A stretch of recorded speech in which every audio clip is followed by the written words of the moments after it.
Bună ziua, dragi prieteni! Astăzi vă prezentăm legatul viei într-o zi foarte înorată și ploioasă, care dă să vină. Sperăm să nu vină.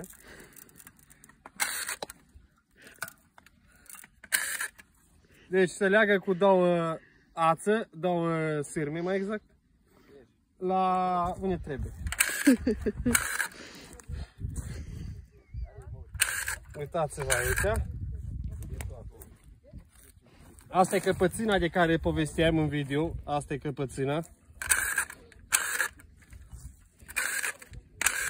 Ăștia sunt posterii. Din ăstea vor ieși la anul lăstar noi. Iar brațele astea de anul ăsta se vor tăia.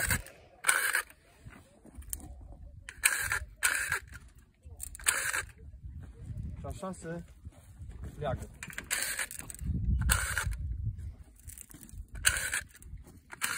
Vreau să vă spun că suntem în Spania, pe teritoriul Spaniei, în provincia Toledo, în satul Villacania, mai exact.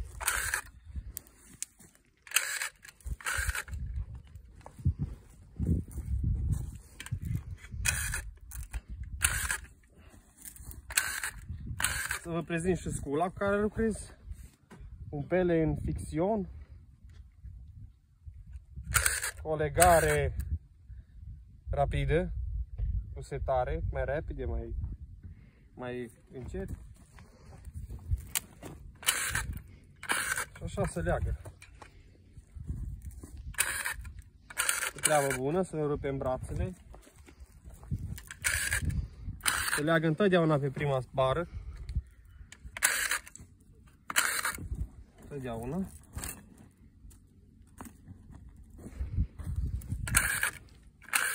Numai că vine slava, asta cel mai rău. Da. Și vă mulțumesc pentru vizionare. Vă aștept cu un like și cu un subscribe la mine pe canal.